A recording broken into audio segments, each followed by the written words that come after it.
ओम शांति sister, welcome to our show. ओम शांति, थैंक यू। सिस्टर, जब हम बात करते हैं डिप्रेशन की या फिर कोई भी मेंटल इश्यूज की, ये बहुत ही क्रॉनिक आजकल देखा जा रहा है। काफ़ी लोग इससे ग्रसित हो रहे हैं। ऐसे में क्या होता है कि जब भी उनको कुछ भी खाना भी दिया जाता है तो उन्हें खाने का मन नहीं करता, क्योंकि उन्हें लगता है कि मैं क्या खाऊं, क्यों खाना है, इससे बेटर तो ना जिए। उस स्टेट में अगर कोई व्यक्ति कोई घर में है जो शायद डिप्रेशन से गुजर रहे हैं, उन लोगों के लिए गट को बेटर करने के लिए क्या क्या चीज़ें करनी चाहिए? ओके, अब जो डिप्रेशन वाली जो कंडीशन है इसमें दोनों हो सकता है। या तो इंसान कुछ खाना ही नहीं चाहता है या एक्सेस खाएगा। दोनों चीज़ें हो सकती है। तो जो एक्सेस खा रहा है, ठीक है, उसको क्योंकि हैप्पीनेस चाहिए, सीधी सी बात है, तो इसके लिए वो फूड से हैप्पीनेस ढूंढ रहा है।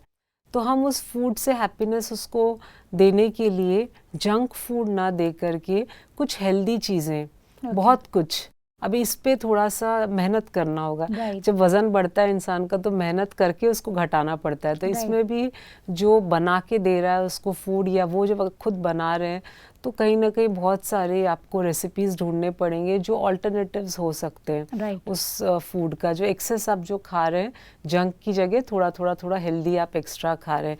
साथ में एक्सरसाइजिंग, क्योंकि हम जितना एक्सरसाइज करेंगे तो हमारी माइंड बहुत चार्ज अप होती है, ब्रेन में ना वो एनर्जी आ जाती है। तो कहीं ना कहीं डिप्रेशन को फाइट करने के लिए एक्सरसाइज भी काम आएगा। अब जो लोग बिल्कुल कुछ नहीं खा रहे हैं, क्योंकि ऐसे भी लोग देखने को मिलते हैं जो कुछ नहीं खाना चाहते ऐसे टाइम में, तो उनके लिए भी थोड़े अमाउंट में घर के जो लोग हैं कुछ मतलब स्मॉल क्वांटिटीज़ में बीच बीच में आप कुछ देते रहना।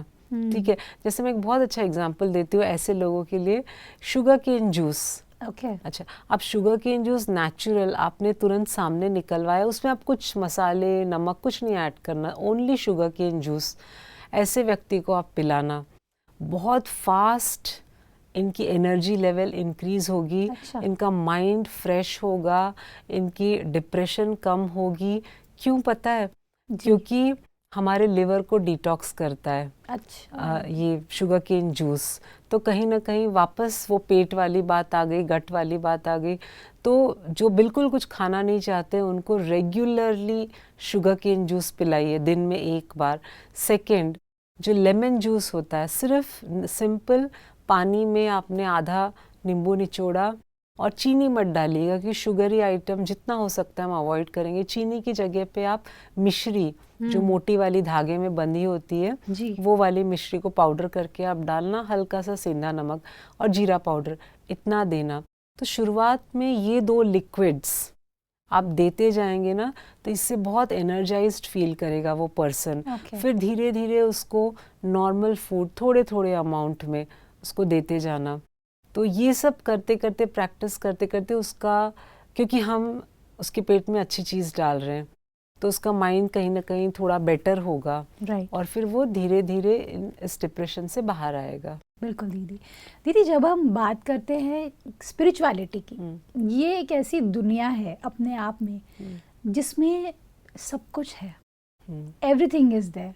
चाहे वो मिठास अपनी ज़िंदगी में कैसे लाए, दूसरों की ज़िंदगी में कैसे मिठास लाए, किसी को हर्ट ना करे, सबका अच्छा सोचे, ये सभी फीलिंग्स ना सिस्टर कहीं ना कहीं मुझे लगता है गट से कनेक्टेड है। क्योंकि मैंने ये नोटिस किया है कि जब भी हम अपसेट होते हैं, स्पेशली स्टमक जब अपसेट होता है, तो हमें खुशी की फीलिंग नहीं आती। और जब हम खुद खुश नहीं है तो हम दूसरों को खुश नहीं कर सकते। तो ये सब एक दूसरे से connected. I think the main root is the gut.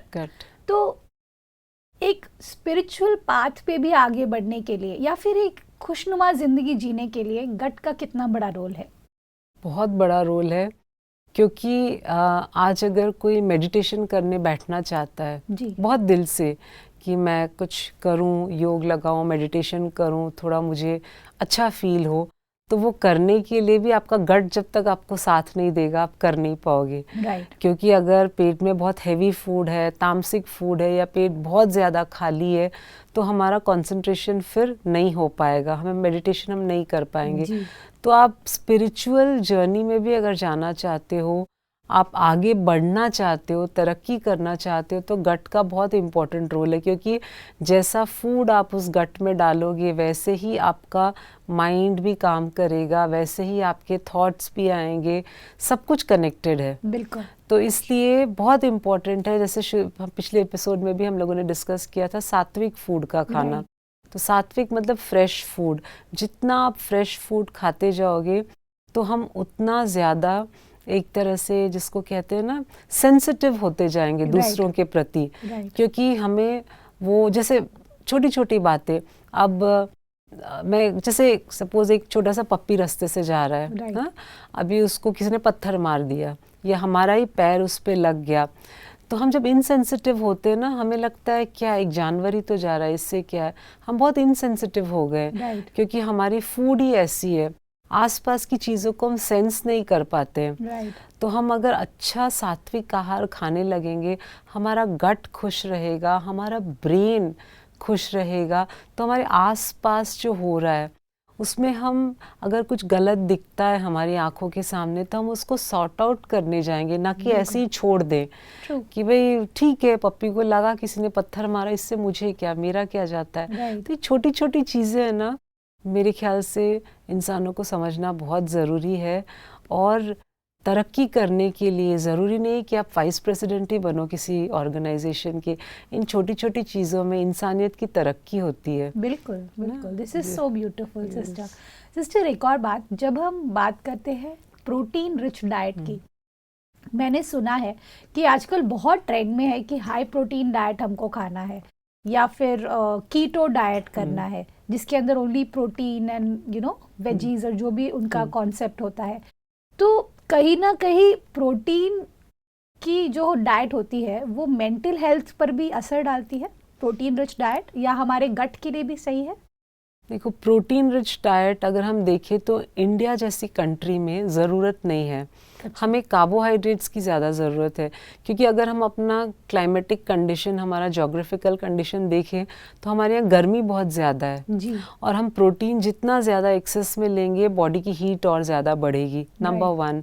Second, आप बहुत एक्सेस प्रोटीन ले लेते हो, और ये जो आप कह रहे हैं कीटो डाइट और ये सब डाइट, तो बहुत यंग जो 18 से 25-26 ईयर्स ओल्ड के और जो बहुत रिगरस फॉर्म ऑफ एक्सरसाइज करते हैं मसल बिल्डिंग के लिए, वो अगर इस तरह का हाई प्रोटीन लेते हैं तो उसको वो डाइजेस्ट भी कर सकते हैं। लेकिन जो सेडेंटरी वर्कर्स हैं, बहुत एक्सेस में आप प्रोटीन ले लेते हो, वो प्रोटीन डाइजेस्ट नहीं हो पाता है, तो वो that protein gets converted into fat और वो हमारे लिवर में स्टोर होने लगता है।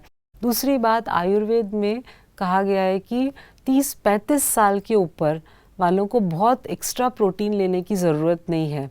सिस्टर, एक और बात, जब हम बात करते हैं विटामिन्स की, ये एक बहुत ही इम्पॉर्टेंट और कंफ्यूजिंग वर्ल्ड है, क्योंकि विटामिन्स की जब हम टेस्ट कराने जाते हैं, बेसिक टेस्ट, ब्लड टेस्ट कराया हमने, ये डेफिशिएंसीज है। सपोज विटामिन डी जो मेजर हमारे इंडिया में देखा जाता है, विटामिन डी की प्रॉब्लम, B12 की प्रॉब्लम, साथ में सपोज विटामिन, जो भी विटामिन सी, व्हाटएवर छोटा मोटा अगर प्रॉब्लम्स है, तो उन लोगों के लिए आपका क्या रिकमेंडेशन है? क्योंकि विटामिन्स लेना ये किस हद तक सही है, मल्टी विटामिन्स? बहुत अच्छा सवाल है। और जैसे कि इंडिया में जो विटामिन डी की डेफिशिएंसी हो, क्यों होना ही नहीं चाहिए, क्योंकि विटामिन डी का जो मेन सोर्स है वो तो सनलाइट है, और दूसरा सोर्स है मशरूम्स। तो पहले तो हम लोग ये समझ लेते हैं ये विटामिन्स है क्या, इनकी कैटेगरीज क्या है। 2 कैटेगरीज होती है, एक फैट सॉल्युबल विटामिन्स और एक water soluble vitamins. So vitamin A, D, E और के ये फैट सॉल्युबल है, बाकी का जो बी और सी है वो वाटर सॉल्युबल है।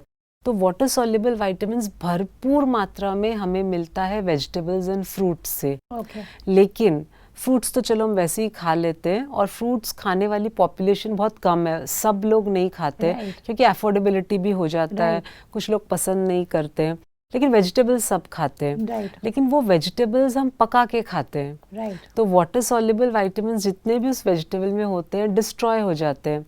आपने बहुत अच्छी मिक्स्ड वेजिटेबल करी बनाई, उसमें अच्छे से मसाले डाल के आपने बहुत टाइम उसको कढ़ाई में रख के बनाया, तो सारी की सारी उसकी न्यूट्रिटिव वैल्यू गई, ठीक है। तो इस वजह से हमें वाटर सॉल्युबल विटामिन्स कम मिलते हैं, इसलिए मैं बार बार कहती हूँ कि फ्रेश जूस, सैलड्स, ये सारी चीज़ें जब हम पियेंगे तो वाटर सॉल्युबल विटामिन्स मिलता है। अगर आप ये नहीं कर सकते हैं तो बेस्ट है स्टीमर। स्टीमर ऊपर जाली जाली होती है, नीचे हम पानी रखते हैं, गर्म होता है तो उसके ऊपर जो पक जाती है सब्जी तो उसमें 75 to 80% आपका रिटेन रहेगा विटामिन्स। फिर उसको आप हल्का सा सौते करके आप सब्जी बना लेना, वो हो गया।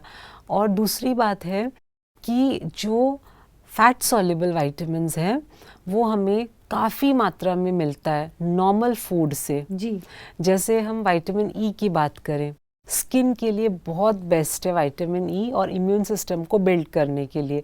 अब ये विटामिन ई तो हमें आमंड से मिल जाता है, आप बादाम खाइए आपको रोज़ मिलेगा। फ्लैक्स सीड्स, तो फ्लैक्स सीड्स तो खाने का तरीका बहुत आसान है, कोई मेहनत नहीं करनी है, खाली आपने ड्राई रोस्ट किया, पाउडर उसके साथ में थोड़ा सा ब्लैक सॉल्ट मिला दिया, आप सुपारी की तरह खाना खाने के बाद उसको चबा लेंगे क्योंकि हमें थोड़ा सा ही चाहिए। तो इससे हमें वो एसेंशियल फैट मिल गया, फैट सॉल्युबल विटामिन। अब विटामिन डी की बात, क्योंकि हमारे यहाँ पे अब लास्ट 10 ईयर्स से, इसके पहले ये सब नहीं था, D vitamin and B12, D3 और B12 इसकी बहुत डेफिशिएंसी मैक्सिमम लोगों में दिखती है। तो ये डेफिशिएंसी होता क्यों है? क्योंकि विटामिन डी के लिए हम सनलाइट में नहीं जाते हैं, क्योंकि हम डरते हैं स्किन टैन हो जाएगा, ये हो जाएगा, वो हो जाएगा। मॉर्निंग का जो सनराइज होने के बाद का जो आधा घंटा 45 मिनट्स है, उस टाइम पे आप वॉकिंग, एक्सरसाइज जो भी है सनलाइट में करें, प्राणायाम आपको जो भी करना है। इवनिंग सनसेट के पहले का जो आधा घंटा है, इसमें भरपूर मात्रा में बॉडी को विटामिन डी मिलेगी, पेनिट्रेट होगा। दूसरी बात, आप घी अगर खाते हैं तो घी से भी विटामिन डी हमें मिलेगा। और बेस्ट सोर्स धूप सनलाइट के बाद में मशरूम्स। मशरूम्स बहुत अच्छा सोर्स है विटामिन डी का। अब एक और चीज़ बहुत सिंपल मैं बताती हूँ, बहुत सिंपल चीज़ें जो हम कर सकते हैं पर हम करना नहीं चाहते हैं। जो भी बातें आप बता रही हैं उसमें से 80% इज एक्सपेंसिव। तो मैं ये जानना चाहती हूँ कि जब हम मासेस की बात करें एज अ होल, जो आज सभी हमें देख रहे हैं, उन लोगों के लिए मेरे मन में तो ये थॉट आता ही है कि हेल्दी होना बहुत एक्सपेंसिव है। सिस्टर, ये तो आपने बात की फिजिकल विटामिन्स की। अब हम अगर बात करें हमारे सोल कॉन्शियसनेस की या फिर हमारे स्पिरिचुअल जर्नी के विटामिन्स की, उसके बारे में अगर आप थोड़ा सा हमें रोशनी दे पाएं, क्योंकि ये भी बहुत इंपॉर्टेंट है। ये सभी चीज़ें तभी ही, फिजिकल बॉडी आपकी तभी फिट रहेगी जब आपकी मेंटल हेल्थ और आपका स्पिरिचुअल जर्नी अच्छा चल रहा है। थोड़ा सा अगर आप रोशनी डाल सके। तो मुंबईया भाषा में ना केमिकल लोचा हो गया दिमाग में कहते हैं। राइट वो केमिकल लोचा है क्या? जब हमारा माइंड प्रॉपरली वर्क नहीं कर रहा है, वो अपसेट है या कुछ भी है, तो ऐसे टाइम में नेचुरली हम अच्छा फूड अगर खा लेते हैं तो एक्स्ट्रा माइंड को कुछ एफर्ट्स डालने की ज़रूरत नहीं है फ्रेश रखने के लिए, क्योंकि गट अच्छा है तो ब्रेन भी अच्छा है। आप अगर एक्स्ट्रा कुछ करना चाहते हो तो नेचुरली ये अपने माइंड के जो विटामिन्स को अगर बढ़ाने हैं तो कहीं ना कहीं हमें मेडिटेशन टेक्निक को अपनाना ही होगा, हमें उस गॉड से कनेक्ट होना ही होगा, तो वो गॉड ऑटोमेटिकली आपको सारे विटामिन्स देगा। सिस्टर अमेजिंग, आई थिंक ये आपने बहुत कमाल की बात कही है कि केमिकल लोचा को अगर ठीक करना है तो जो ईश्वर है, जो सबका बाप है, सबको इतना प्यार करता है, उनको सिर्फ याद करेंगे ना तो उससे हमारे विटामिन्स यहाँ के इतने बढ़ जाएंगे कि उसका असर हमारी फिजिकल बॉडी पर भी पड़ेगा। Thank you so much sister for your valuable time and amazing insight. Thank you for coming in our show. ओम शांति। Thank you. ओम शांति। है ना ये कमाल की बात?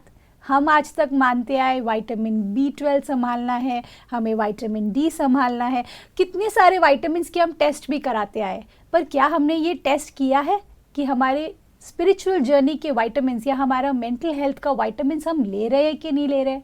तो डेली डोज में आप मेडिटेशन को अपनी ज़िंदगी का हिस्सा बनाएंगे ना, तो ये जो सारे एक्सटर्नल विटामिन्स आप ले रहे हैं ना, वो आपके और भी अच्छे तरीके से काम करने लगेंगे और आपको फील होगा कि आपकी ज़िंदगी आसान है।